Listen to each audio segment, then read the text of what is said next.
Ces dernières années, le Real Madrid a un œil particulièrement tourné vers la Bavière. Musiala est suivi à son tour. Pendant que le Real Madrid termine chacun de ses exercices comptables en positif et que le club madrilène multiplie les excellents coups sur le marché des transferts ces dernières années, le FC Barcelone tente de survivre face à son immense dette. Un contraste qui a pour conséquence que les deux clubs ne jouent plus dans la même cour lors des derniers mercatos. Auparavant, il n'était pourtant pas rare que les deux géants espagnols se livrent une rude bataille sur le marché des transferts pour attirer les meilleurs joueurs du monde. Le Barça ne peut plus rivaliser avec la Maison Blanche ni avec les autres grands clubs d'ailleurs sur le plan économique mais peut encore compter sur son aura et quelques leviers pour dégager des fonds.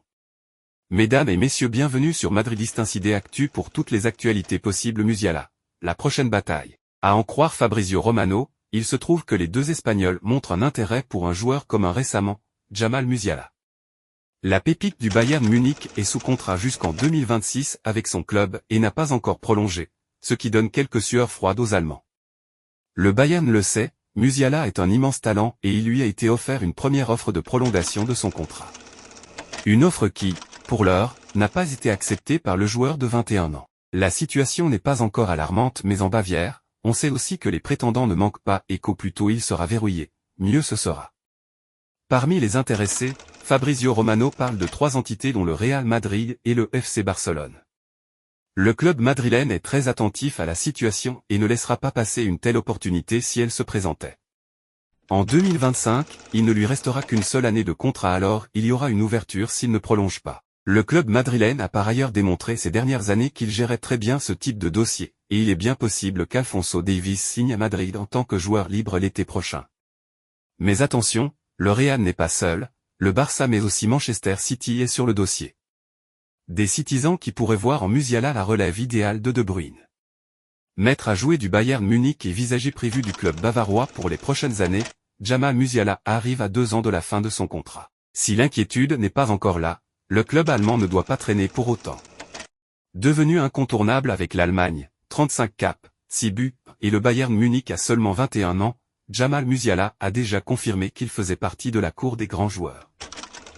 Auteur d'un but en 3 matchs avec le Rekordmeister, il continue de progresser sous les ordres de Vincent Kompany et entend continuer à porter son équipe en Bundesliga où le Bayern Munich veut récupérer le titre perdu l'an passé, mais aussi sur la scène européenne. Amené à être le futur du club allemand, le natif de Stuttgart pourrait néanmoins faire un autre choix s'il le souhaite. Arrivant à 2 ans de la fin de son contrat qui se termine en juin 2026, Jamal Musiala dispose du choix du roi. Sa posture à l'heure actuelle reste néanmoins favorable à une continuité. Je suis très heureux au FC Bayern et pleinement concentré sur nos objectifs avec le club et l'équipe nationale. Je ne me soucie pas vraiment de l'endroit où je jouerai dans 5 ans, a-t-il déclaré au Wed am Sonntag avant d'être plus énigmatique. Quelque chose peut toujours changer rapidement dans le monde du football. Au Mans du côté du Bayern Munich, la volonté de poursuivre avec Jamal Musiala sur du long terme est totale et assumée. Oui. Jamal Musiala devrait être le visage du Bayern Munich à l'avenir, avait récemment déclaré Max Eberl. Consultant et ancienne gloire du club allemand, Lothar Matthäus a lui été plus mesuré sur l'avenir de la pépite allemande sur Sky Sport. C'est logique et juste qu'il vise le Ballon d'Or. Et bien sûr, il réfléchira à la meilleure façon d'y parvenir avec son environnement. Avant de décider s'il prolonge ou non son contrat avec le Bayern, qui expire en 2026, il examinera de près l'évolution du club sur le plan sportif, après que les choses n'aient pas été optimales ces derniers temps. Surtout que le Bayern Munich est de plus en plus régulièrement confronté à des difficultés pour prolonger ses joueurs. Robert Lewandowski avait joué sur sa situation contractuelle pour obtenir son transfert au FC Barcelone à l'été 2022 quand Alphonso Davies et Joshua Kimmich seront en fin de contrat à l'été 2025. Le premier qui est notamment dans le viseur du Real Madrid a de grandes chances de partir quand c'est encore flou sur la situation du second. Le Bayern Munich devra donc anticiper la situation pour ne pas se mettre en difficulté dans ce dossier. Vinicius Junior mène un combat important en Espagne contre le racisme et oui, le joueur du Real Madrid est entendu par les instances. On redoute un peu l'accueil qui sera fait à Vinicius Junior dans les stades de la Liga ces prochaines semaines suite à ses déclarations en rapport au Mondial 2030 mais au moins, le Brésilien multiplie les petites victoires sur ce terrain et il vient d'en gagner une importante au regard de ce qu'il a pu subir ces 2 dernières années. En effet, la Fédération espagnole de football et la Liga viennent de prendre une mesure importante afin d'éradiquer les incidents racistes dans les stades. L'objectif est d'agir avec plus de fermeté et à partir d'aujourd'hui, les arbitres espagnols pourront et devront arrêter les matchs si on constate un agissement de ce type. L'arbitre principal peut activer ce nouveau protocole lors de chaque match s'il constate personnellement un comportement raciste ou s'il reçoit l'information de la part d'un joueur ou d'un coordinateur de la sécurité, indique l'ARFEF dans un communiqué publié aujourd'hui. En clair, il y aura 3 étapes. La première consistera à arrêter le match si un incident est constaté ou rapporté, puis l'arbitre pourra aller jusqu'à surprendre la rencontre temporairement et donc renvoyer les joueurs au vestiaire. Si le problème persiste après la reprise, l'arbitre aura la possibilité de mettre définitivement fin à la rencontre et on peut imaginer que des sanctions seront prises à l'encontre du club local, et que la rencontre se terminera ultérieurement à huis clos par exemple. Il s'agit d'une avancée en Espagne sur le sujet, comme Vinicius Junior le réclamait, et le Brésilien a d'ailleurs garanti la semaine dernière que lui et les autres joueurs du Real Madrid arrêteraient le match s'il était à nouveau la cible d'insultes racistes. Maintenant, il faut souhaiter que le protocole soit réellement appliqué par les arbitres. La colère de Vinicius, la sélection brésilienne portée par Dorival va mal. Battus par le Paraguay, leur chance de participer au Mondial 2026 s'amenuise. La défaite du Brésil à Asunción contre le Paraguay a accentué la grave crise que traversent les Canarinas ces dernières années.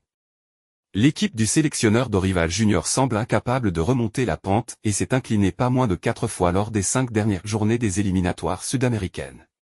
Du jamais vu. Dorival Junior avait pourtant assuré lors de la conférence de presse précédant le choc entre le Brésil et le Paraguay que la Canarina serait finaliste de la Coupe du Monde 2026. Mais aujourd'hui, après la défaite face à l'Albiroja à Asunción, les chances de se qualifier s'éloignent dangereusement.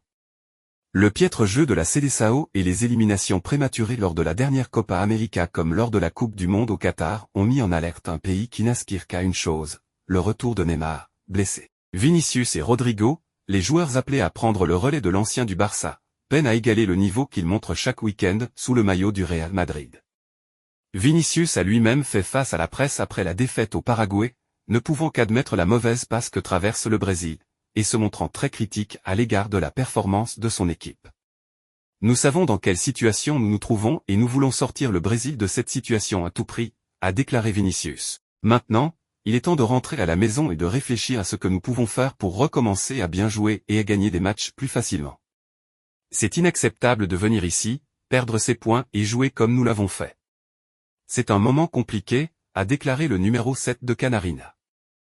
La blessure de Bellingham à la jambe droite avait semé l'inquiétude. Les premières évaluations indiquaient un retour juste à temps pour le derby madrilène contre l'Atlético. Cependant, selon Relevo, l'évolution positive de sa condition physique pourrait permettre aux joueurs anglais de revenir une semaine plus tôt pour affronter l'Espagnol au Santiago Bernabéu, le 21 septembre prochain. Cette nouvelle est accueillie avec enthousiasme par les fans et le staff, surtout après les performances mitigées des remplaçants essayées par Ancelotti en l'absence du milieu de terrain anglais. Jude Bellingham, malgré son arrêt forcé, a adopté une attitude exemplaire. Profitant de cette période pour se ressourcer, il enchaîne les séances de récupération à Valdebebas, combinant exercices de piscine et de musculation. Cette pause lui a également permis d'éviter les convocations internationales, une opportunité rare de souffler. Son enthousiasme et son engagement, tant sur le terrain qu'en dehors, sont salués par ses coéquipiers et fans. En attendant son retour, il profite de ses moments libres pour explorer Madrid, toujours aussi proche de ses supporters. Soulagement à Madrid pour Eder Militão. Le Brésilien s'est blessé avec sa sélection mais devrait vite être rétabli. Un soulagement pour Ancelotti. Le journal espagnol tale sur une indisponibilité de 10 jours maximum pour Larry Verde suite à sa petite lésion à la cuisse droite et, contrairement à ce qu'indiquaient les premières estimations, Militão devrait donc candidater pour une place dans le 11 face à Stuttgart, le 17 septembre en Ligue des Champions. Voire même face à la Real Sociedad en Liga, 3 jours plus tôt. Suite aux examens réalisés aujourd'hui sur notre joueur Eder Militão par le service médical du Real Madrid, il a été diagnostiqué une lésion musculaire due à une surcharge dans le droit antérieur de la jambe droite. En attente d'évolution, peut-on lire dans le communiqué médical publié par le Real Madrid sur son site internet après les examens réalisés sur le joueur. Le défenseur central brésilien souffre donc d'une lésion musculaire provoquée par une surcharge et ne sera absent qu'une petite dizaine de jours, pour le plus grand bonheur du staff madrilène qui voyait les mauvaises nouvelles s'accumuler ces derniers jours. Le joueur du Real Madrid s'est plaint d'une gêne après l'entraînement avec le Brésil et a passé une IRM qui a détecté la blessure. Mais les nouveaux examens ont confirmé la bonne nouvelle pour Ancelotti, qui peinait à aligner une défense qui ne disposait que de 2 centraux titulaires, en attendant les retours de Jesús Vallejo et David Alaba. Ancelotti peut donc respirer un grand coup. Le technicien italien perdra le défenseur central pour un peu moins de 2 semaines, durant lesquelles son équipe devra défier la Real Sociedad, l'Espanyol et Stuttgart.